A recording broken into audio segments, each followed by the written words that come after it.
So this video is going to be a little bit different than my typical posting. Not just factual with news, but rather more opinionated and even some speculation. Right now, we have this situation where we know a good bit about Wastelanders.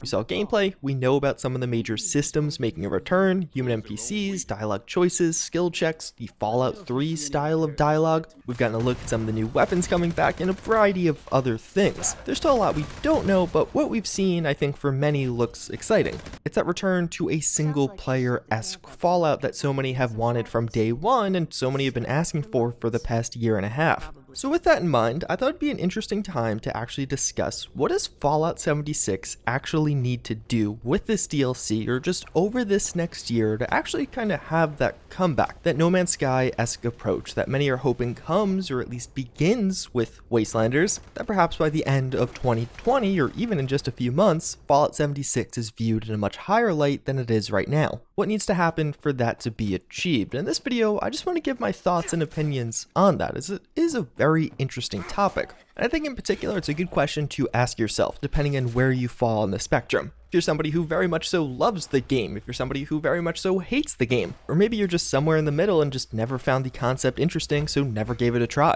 What would this update or what would the game overall have to do to actually get you to continue playing, or to even change your opinion? And funny enough, when it comes to Wastelanders, in my opinion, I think this will actually be quite a bit of a divide. As I have a feeling, without knowing much about the DLC outside of what is just public, that things will be received differently depending on whether or not someone's a totally new player to the game, if they just never really gave it a try, versus those who have actually stuck with it and continued to play and follow the game closely over the past year. When it comes to those totally new players, people who have never experienced the game, most people probably think Fallout 76 is bad.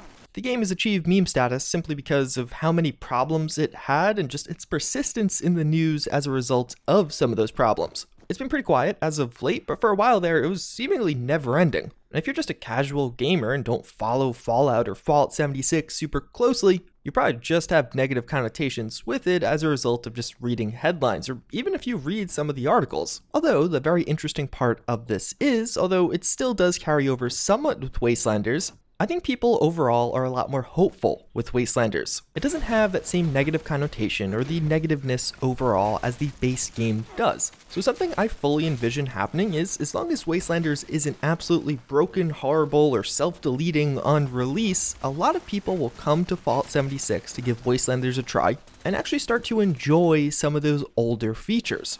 People who never touched the game before might find themselves actually liking the Battle Royale mode, or maybe they really get involved in the economy and some of the trading systems that have been there for months. Maybe they'll beat Wastelanders, then go back and actually beat the original story also with that passive storytelling nature. Since release, a lot of those base systems have improved vastly, and I bet a lot of people just never gave them a try because of the connotation the game has, which I'm not here saying it doesn't deserve it. But that's why I mentioned that I think for some of those new players, people who have never tried the game, they may find themselves liking not only Wastelanders, but some of those other parts too, which is important because that same thing won't carry over to active players, people who have already completed all of that old content. And that's where I kind of mentioned that I think the bar might be slightly different for these two different groups. As long as Wastelanders is good enough, I bet you see quite a bit of renewed interest in this game. But among diehard fans, people who are really hyping this DLC up, people who have been playing the game and not really had much of anything to come out since September of last year, and even that, there wasn't a ton going on, who've been patiently waiting 6+ months for this big update and may find themselves more disappointed if it isn't enough content. And I think that's one of the other major hurdles that Bethesda has to face with Wastelanders when appealing to those diehard fans, which of course will have a huge influence on the perception of this DLC overall. There's a lot of players that are really hungry, and I imagine we're going to see this phenomena where people just grind through the new content as fast as possible, and then start to complain that there isn't enough new content. Now in the past, one way Bethesda's kind of gotten around this is putting hard caps or hard locks on how fast you can progress with things, or just making what's required for a reward very, very high. It took several weeks to get all of the content from Vault 94, even if you beat everything perfectly. You needed tens of thousands of experience to get all of the limited time rewards from the Battle Royale events. And of course the Pioneer Scout challenges, which were just very tedious and took a while also having artificial limits placed on them. So I'm sure we see more of this just based off Bethesda's past behavior, but I think that's going to be one component that needs to land to really make some of those hardcores stay interested. One of the big flaws with Fallout 76 right now is its real lack of endgame. There's two major events you could do: Encrypted, which really barely happens now because the rewards just often aren't worth it, or the Scorchbeast Queen, which happens more often, but both of those have basically been done to death because that's literally the only two endgame events you could do. Outside of that, people just do endless grinding of daily quests to get legendaries or other things. Implementing some alternative to that should be something Bethesda dedicates a lot of energy to with Wastelanders, whether it be some of the suggestions that have popped up in the past, like a horde mode, or other boss tier creatures, maybe even tougher ones. There's 6 distinctive regions in the game. I don't see any good reason that each couldn't have their own boss creature.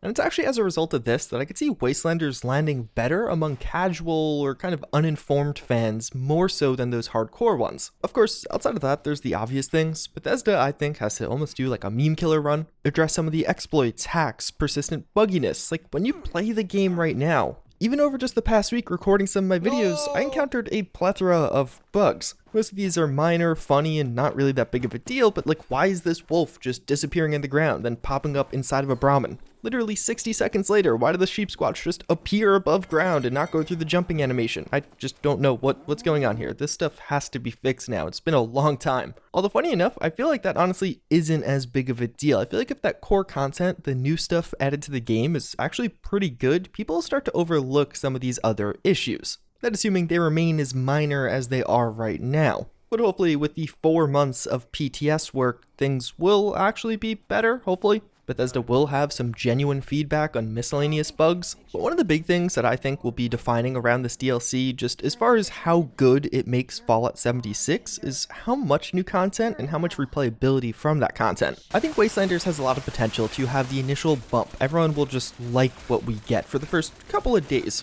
I'm sure there'll be some features that are frustrating, there'll be some features that are like, why did you do that? It is still Bethesda, there's probably going to be some dumb stuff. But like in the following weeks to a month, how much content will be left? Is it like everything's going to be cleared out in the first week and then everyone will be like, oh, that was it? Well, it was fun, but it was only a week. We know there'll be replayability and maybe this will finally give us incentive to create new characters, to try out different builds while re-experiencing this story from the other side.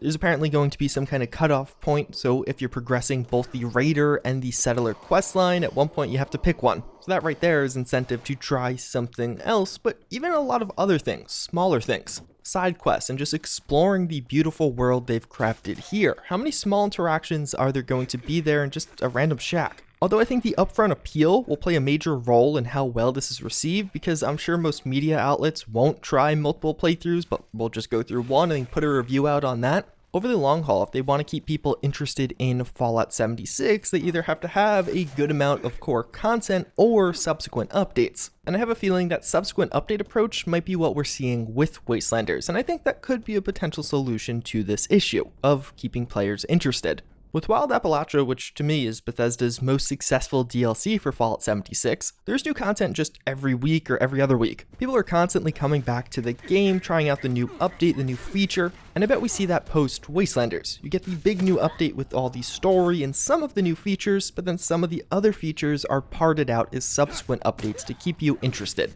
And I think Bethesda has already alluded to this, as they mentioned several of the things originally planned to ship with Wastelanders will come shortly thereafter. And with this community roadmap, we know of a few things, a few limited time events or new functionality that will come in the subsequent weeks. Although apparently a much larger and content-filled roadmap is on the way. Although funny enough, in my opinion, when it comes to Wastelanders, I feel like it doesn't have to even be all that good. It really just has to hit that good enough bar. Similar to Fallout 4. Far Harbor was great, I loved that experience, but Fallout 4's base game was just okay. But for most people, it was good enough. The writing wasn't perfect, some of the features were a little bit frustrating, but oftentimes you could still get enjoyment out of that game, and it was that open world Fallout experience that we know and love. If Wastelanders could capture that same good enough magic, if you want to call it that, I think a lot of people will love it, and I think it really does open the doors for Bethesda going forward. Follow the same formula that you did with this one, and people will probably keep coming back to your game, keep maybe spending money on those microtransactions. But overall, I think no matter what happens with Wastelanders, it'll earn fans for Bethesda, but also limited. For this game to actually make a big turnaround, I don't think Wastelanders by itself will be enough. I think Bethesda will need a full-on year 2 onslaught of positive news, positive releases to actually start winning people over, to change the perception of this. Wastelanders might kick it off. It might have those good kind of first impressions or new first impressions of the game for many people, because again, I think people do separate Wastelanders from the rest of the game. But I'm honestly really curious to see what's next. If it is just Wastelanders, you get a bunch of new fans, but then don't have another big DLC for the rest of 2020, that in itself would probably be a problem. Or even I do wonder what happens if the next big DLC isn't until like November. Wastelanders took basically a year to actually make now with all the delays. And although, yes, they have implemented now some of those core systems, so hypothetically the next one's easier, is that going to be real? What kind of time frame are we looking at here? But either way, those are my thoughts. I think it's going to be a very interesting month for Fallout 76, and if you didn't know, Wastelanders now comes out in just under 1 month, so it's, I think, a good time to make this video. But seriously with this one, what do you guys think? Are you excited for Wastelanders? Are you cautiously optimistic? Are you a hardcore fan that is eager to get back into some new content? Or are you someone who never gave the game a try that maybe will, depending on how things turn out? One other thing that I've kind of just been tossing around in the back of my head is the whole review situation with this DLC. With how pivotal this has the potential to be for the game, I wouldn't be shocked if Bethesda forgoes a proper review period like they did with all the past DLCs, simply because it'll almost be a gamble. If day one a bunch of reviews come out, or even the day before release, and they're negative on Wastelanders, that could carry a significant impact. That might be the deciding factor for a lot of people who otherwise will just download day one and give it a try for themselves. I haven't heard anything about a review period or review code or anything like that. Bethesda hasn't done that with Fallout 76. And what I mean by that is I technically got a review code, I got the game for free, but I never got additional access to play it early. I just played it when everyone else could. So time will tell. But again, I'd really love to hear from you guys in the comments. I will be active responding to some of you. Until next time though, I thank you all again for watching, and I hope to see you all later.